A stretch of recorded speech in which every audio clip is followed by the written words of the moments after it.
ಒಂದು ಸಣ್ಣ ಹಳ್ಳಿಯಲ್ಲಿ ಒಬ್ಬ ತಾಯಿ ತನ್ನ ಚಿಕ್ಕ ಮಗುವಿನ ಜೊತೆ ವಾಸಿಸುತ್ತಿದ್ದಳು. ಆ ಮನೆಯಲ್ಲೇ ಅವರು ಒಂದು ಮುಂಗುಸಿಯನ್ನ ಸಾಕಿಕೊಂಡಿದ್ದರು. ಆ ಮುಂಗುಸಿ ತುಂಬಾ ನಿಷ್ಠಾವಂತವಾಗಿತ್ತು ಮತ್ತು ಯಾವಾಗಲೂ ಮಗುವಿನ ಹತ್ತಿರವೇ ಇರುತ್ತಿತ್ತು. ಒಂದು ದಿನ ಬೆಳಿಗ್ಗೆ ತಾಯಿ ನೀರು ತರಲು ಬಾವಿಯ ಕಡೆ ಹೋಗಬೇಕಾಯಿತು. ಹೋಗುವ ಮೊದಲು ಅವಳು ಮಗುವನ್ನ ಹಾಸಿಗೆಯ ಮೇಲೆ ಮಲಗಿಸಿ ಮುಂಗುಸಿಯನ್ನ ನೋಡಿಕೊಂಡು, ನಾನು ಬೇಗ ಬರುತ್ತೇನೆ, ನನ್ನ ಮಗುವನ್ನ ಚೆನ್ನಾಗಿ ನೋಡಿಕೋ ಎಂದು ಹೇಳಿ ಹೊರಟಳು. ಸ್ವಲ್ಪ ಸಮಯ ಕಳೆಯದ ನಂತರ ಮನೆಯೊಳಗೆ ಒಂದು ದೊಡ್ಡ ಹಾವು ನುಗ್ಗಿತು. ಅದು ನಿಧಾನವಾಗಿ ಮಗುವಿನ ಹಾಸಿಗೆಯ ಕಡೆ ಸರಿಯುತ್ತಿತ್ತು. ಅಷ್ಟರಲ್ಲಿ ಮುಂಗುಸಿ ಹಾವನ್ನ ಗಮನಿಸಿತು. ತಕ್ಷಣ ಅದು ಹಾವಿನ ಮೇಲೆ ದಾಳಿ ಮಾಡಿತು. ಮನೆಯೊಳಗೆ ಭಾರೀ ಹೋರಾಟ ನಡೆಯಿತು. ಹಾವು ಮತ್ತು ಮುಂಗುಸಿ ಮಧ್ಯೆ ಭೀಕರ ಹೋರಾಟ ನಡೆಯಿತು. ಕೊನೆಗೆ ಮುಂಗುಸಿ ತನ್ನ ಪ್ರಾಣದ ಅಪಾಯವನ್ನ ಲೆಕ್ಕಿಸದೆ ಹಾವನ್ನ ಕೊಂದುಬಿಟ್ಟಿತು. ಆದರೆ ಅದರ ಬಾಯಲ್ಲಿ ಹಾವಿನ ರಕ್ತ ತಗಲಿತ್ತು. ಅಷ್ಟರಲ್ಲಿ ತಾಯಿ ಮನೆಗೆ ಹಿಂದಿರುಗಿದಳು.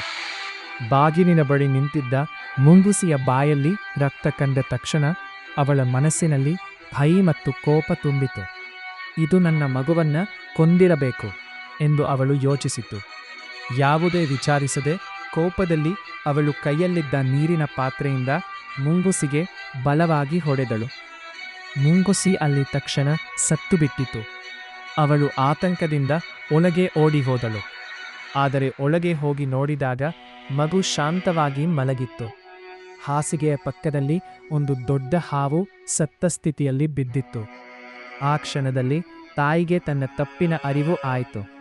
ಮುಂಗುಸಿ ತನ್ನ ಮಗುವನ್ನ ಕಾಪಾಡಲು ತನ್ನ ಪ್ರಾಣವನ್ನೇ ತ್ಯಾಗ ಮಾಡಿತ್ತು.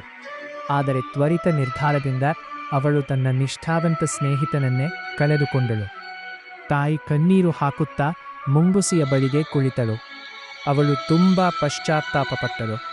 ಆದರೆ ಆಗಾಗಲೇ ತುಂಬಾ ತಡವಾಗಿತ್ತು. ಕೋಪದಲ್ಲಿ ಅಥವಾ ಆತುರದಲ್ಲಿ ತೆಗೆದುಕೊಳ್ಳುವ ನಿರ್ಧಾರಗಳು ಜೀವನದಲ್ಲಿ ದೊಡ್ಡ ತಪ್ಪುಗಳಿಗೆ ಕಾರಣವಾಗಬಹುದು. ಯಾವುದೇ ವಿಷಯವನ್ನ ಸಂಪೂರ್ಣವಾಗಿ ತಿಳಿದುಕೊಳ್ಳದೆ ತೀರ್ಮಾನ ಮಾಡಬಾರದು.